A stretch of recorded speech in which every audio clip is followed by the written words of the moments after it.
Well, greetings, everyone. This is something new for me. It's been since 1995 since I've done this, so maybe I'll make it through. Bear with me. I'm going to maybe tell you a little bit about another world. This world we live in right now is evil. Of course, it's been evil a long time. I grew up in a little country. Really wasn't any towns around hardly. I didn't go see a movie. We didn't call it movies. We called it picture shows till I was almost 18 years old. We had no electricity and no phones and no cars. We just had ourselves on my grandmother's big farm, about 150 acres. My grandmother and her husband, my granddad, who I never did see, he died at age 53, and they had 13 children. They had one, and then they had 3 to die, and then they had 9 more, and 5 boys and 5 girls. And the oldest and the youngest was born on the same day, and they were both girls. I think they kind of ruled the roost. But anyhow, my dad was right in the middle, and he lived to be 98 years old, and I'm trying to do the same thing. I like 14 years, so I'm going to try to make it, if we stay around that long. I'd just soon the kingdom to come. That's my hope. Anyway, I don't remember anything past when I was 5 years old. That's when my mother died from childbirth. I had an 8-year-old brother, a 2-year-old sister, and an 11-day-old little brother. And she died, she bled to death, and so that's when we moved in with my grandmother. And all her children were gone except one. They all married off. But I think she raised about 7 of them by herself after my grandpa died. So he was there, and he was 20 years older than me. I was 5, and he was 25, and I just worshiped him until he died. He died at age 53, but he was my big hero. So in 1938, when we moved there, and two years later, he got drafted into World War II. And he got wounded, but he came back alive.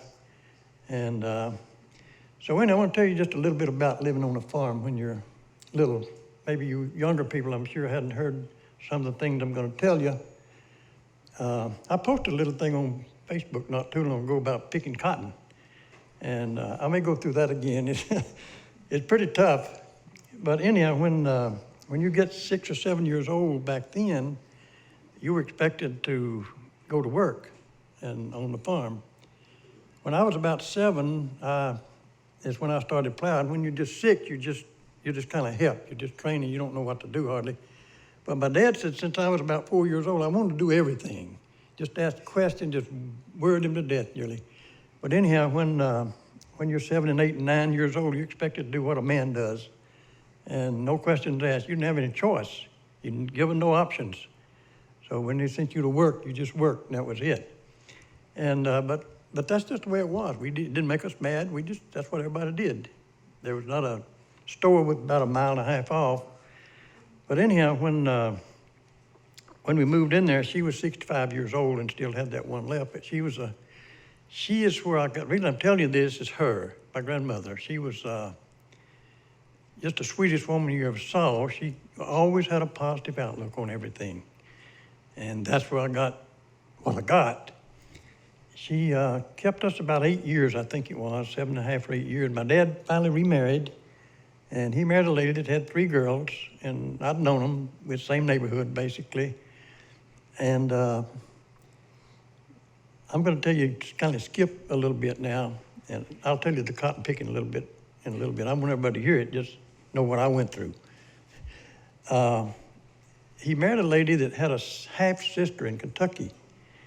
After they were married about 2 years, we'd moved off from my grandmother's place, and that family came down. It was my stepmother's half-sister. There was a carload of them came down, and there was a little 13-year-old girl there that I kind of fell in love with, and she did me too, I think. So anyhow, they stayed about 2 weeks with us there on the farm. Of course, I was working every day, but we had a lot of fun, and I picked her out right then to be my wife. And so 3 years later, let's see, I was 17. Well, 16, I guess then. But anyhow, when I got out of high school at age 18, I went and got me a job in Birmingham. And from that point till this day, everything's been easy. I mean, living on a farm then, there's not enough words in the English language to tell you how hard it is. But I mean, we enjoyed it, but it was just hard. And it's been just a tremendous blessing because everything else I've done been easy. I'm serious. I had my first job. I got to look at this watch. I had to borrow a watch from my friend. I've only got 7 at home. And 3 of them are pocket watches and, railroad watches. And my dad always told me if my head wasn't screwed on, I'd lose it. So anyhow, what was I saying? I forget what I was saying. I done forgot. What was I talking about, Debbie? Oh, yeah, okay, I got my job at 80 cents an hour. So I'd only made 35 cents an hour cutting grass on Saturday afternoons, 2 hours once a month, I think, about 70 cents. And that's about all I had for most summers. But I was making 80 cents an hour, and I had the most fun I think I'd had in my life working. And I worked there a few years and got drafted in the Army. And they don't notify you way ahead of time. So I got my notice at least a month ahead, and my dad and my stepmother, my family had never taken a vacation. And so, I always have ulterior alternatives most of the time when you're young. So I talked them into visiting those up in Kentucky. I said, you've never had a vacation, so you need to go up there. I'm going in the Army, and do that as a favor to me. And they did. Our whole family piled in. My brother was married, had a little kid, and they went with us too. So we got up there, and she was 16 at that time, and my little wife now. And as soon as we got up there, I found out she was dating somebody else. And in fact, I skipped something. I wrote her and told her we were coming. And she wrote me one back and said, I'll get you a date with my friend. And boy, I wilted like a dead flower. And I thought I'd talk my dad and him out of going, but I said, I better not do that, though. I talked him into it. So anyhow, I went up there kind of with a heavy heart. When we got there, I found out some things about her. She's a little bit conniving, and she's still that way today. She told her mother they were staying at her brother's house, and that's where we were going to spend that night, and then going to their house. So I got my car, and she said, I got to go to my house. Told her mother I got to go over there and get some hats or something. All the girls wore hats back then. And so we got in the car, and I said, well, I don't guess I have a Chinaman chance with you doing. She said, we'll see. So, boy, I'm telling you, I got on cloud 9 in a hurry. And so we talked all the way over there, and then she loosened up. And the next morning we got up. She left somewhere, and she come back, and she said, I'm through with him. And that was it. So we visited there, and her dad and them had promised her she could go back to Alabama with us and go to Texas and spend the summer. And with them, they were in the Air Force. He was, and she worked for the Air Force. And they would spend a whole summer out there. She was. He'd give her $150. And I'd never seen that much. I didn't save any money when I was working. And so anyhow, we decided she wanted to go to a drive-in movie. I'll be through with this in a minute. And my brother and his wife had a little boy, got somebody to keep the baby, and we went to a drive-in movie. And my brother then was telling Sue, my wife, that's her name, how they got married. They were in different counties, come to Birmingham, got a job, and met each other, and just wanted to get married right off. And then out in Alabama, you got to wait a while, get blood tests, and take a good while. So in Mississippi, you don't have to do that. So they went to Mississippi and got married. And nobody went with them, And about half of Blount County, where I grew up, got married by this one-armed justice of the peace. I mean, he was there all the time. He married him, just cost $6. And and I borrowed that from her. And, really, I'm serious. And but what happened? You have to have somebody at her age, at 16, to. I'm getting ahead. Anyhow, when they told her about that, I said, well, Sue and I are going to get married when I get out of the Army. I'd only known her 2 or 3 days.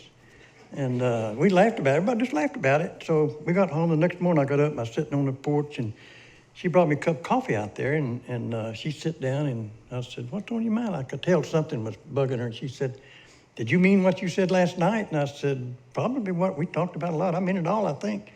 She said, "No, I mean about us getting married." I said, "Yeah, when I get out of the Army." She said, "Well, we don't have to wait." And I like to fell out of the swing, and I'm serious. I was just trembling like that. And because I wanted to kiss her and I was afraid to. But I thought, now's my chance. So I leaned over and gave her a little kiss and just trembled like that. But anyhow, I said, "Well, what do you mean?" She said, "I'm going back with you all. I'm going when we get down there, I'm going to take a plane to Texas, spend the summer with my sister. And Daddy's already given me $150. And so we can go to Mississippi and get married, can't we?" And I said, "Well, you're just 16. You got to have a witness." She said, "Well, you told me about your uncle that lived there with your grandmother that you just worshiped, and he'd do anything for you." I told her that, and I would, and he would me too. In fact, we had double dated together later. But anyhow, I said, I'll see if he will. I can't say because he don't know it. You don't know your mother and dad. I barely do, and you and I have only known each other a week. So we got back down there, and we took off over to his house and told him. He said, you crazy?" He said, "I don't know about this," but she talked him into it. And he took us to Mississippi, and we got married by the one-armed justice of the peace. And the next week, I went in the Army. Now, that was 64 years ago. Now, you've got to have a positive attitude, man and woman, to live that long together. And I promise you, isn't that what I'm talking about? I kind of got off the subject, I know. I may have done that too long. But it's, even though all those years I worked on that farm, I just was a happy kid. And well, let me tell you about cotton a little bit. When cotton comes up and opens up, and you got those stickers sticking out, And when you reach in there to pull, it's called cotton picking, but it's really cotton pulling. And you pull that stuff out, and your cuticles get stuck on those things, and they get to bleeding. And that don't make any difference. And usually this time of year, a little bit later, the dew's out there all over that stuff. And your hands are swollen up, it's puffed up, bleeding. And I have been, you stay bent over so long and tears will just hit the ground. You don't want anybody to see you crying. You're really not, but it's just that hurts that much. And your back just awful.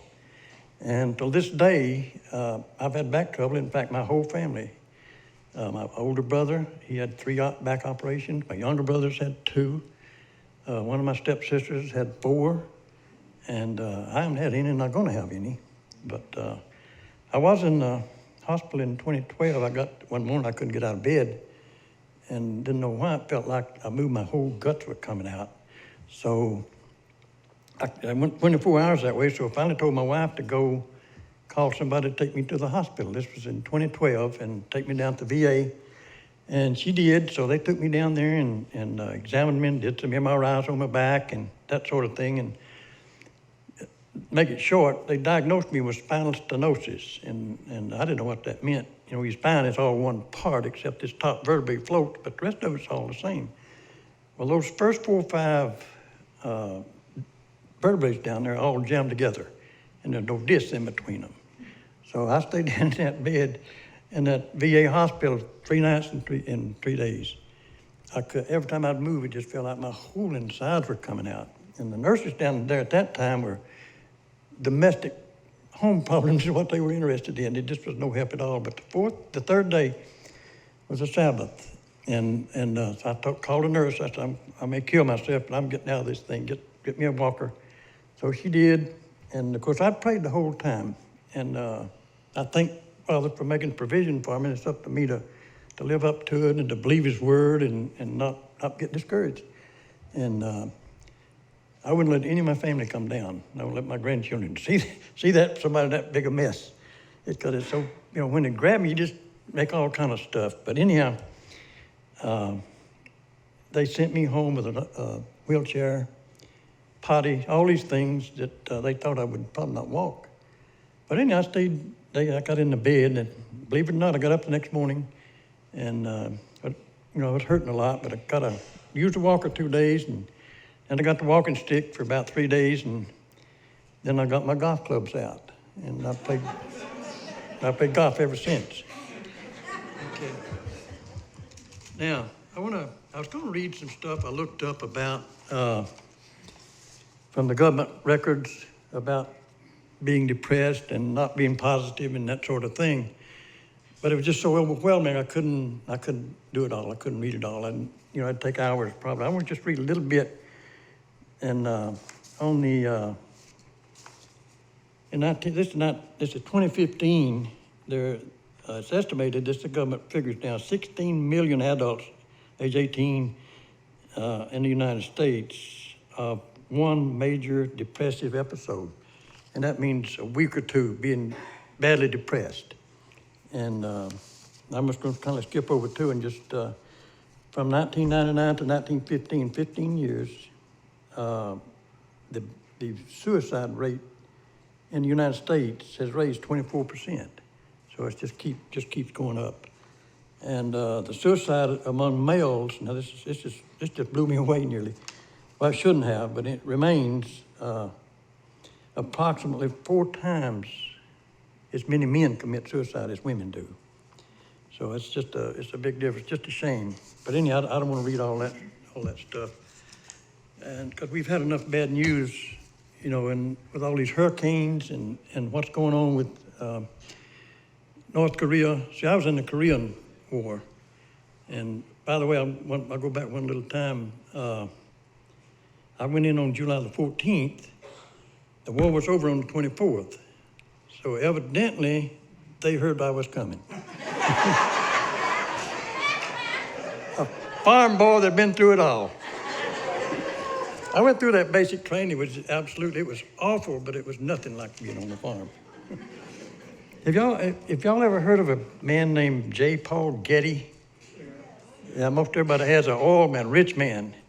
He had a lot of quotes, and I've just one that stuck with me. I've heard it years and years ago. And, he was married either 4 or 5 times. I researched him week before last, I believe it was. He was something else. This is a statement he made just before he died. He said, I hate to be a failure. I hate and regret the failure of my marriages. I would gladly give all my millions for just one lasting marital success. That's awful, isn't it, for men to be that way? Because most everything that his life was focused on was money. And he was a womanizer, according to all those records that I pulled up from him. It was depressing, really. So I didn't want to read much of that, because like I say, we've heard a lot of that. A lot of bad things lately. By the way, there was a hurricane came in Mobile this morning, or last night, and I knew about it. Yesterday I talked to my wife and told her to keep me posted, so I called her about, before I came over here, about 15, 20 minutes, and see, it flooded out Mobile. It's about 100,000 people without power. It was a Category 1. It's called Nate, and it just through Mobile in that area. It didn't get over to Panama City, I don't think, where a lot of the worldwide people goes. It used to be worldwide. But it flooded out, flooding real bad down there. But as it progressed on, she said that it was headed right toward our home, where all my children and everything are. And she said it was just a lot of rain and pretty heavy winds, but it only lasted a little bit. And I picked up just where we were staying at the motel, the TV, you just can't get much news. But it was going real faster than they thought it would. So it'd do its damage and just move on, not just sit there. But she said it didn't hurt anything around here at all. So that was just a lift off of my shoulders. Yeah, my youngest daughter and her husband got caught down in the Caribbean when the big one came through. They got stuck down there and couldn't get out. And I'm not going to tell you that story, but it's horrible. They were down there 4.5 hours. It took that thing to get past them when it hit. It's a whole scary story. I didn't know how this stuff worked up here. I had tried to get this right at the last minute, knowing I couldn't Y'all see this right here? Can anybody see that? See my stick man? I'm pretty good at stick man. I got great-grandchildren, grandchildren I've done all this stuff with. See, this is us. This is one of these negative kind of guys. He said, why me, you know?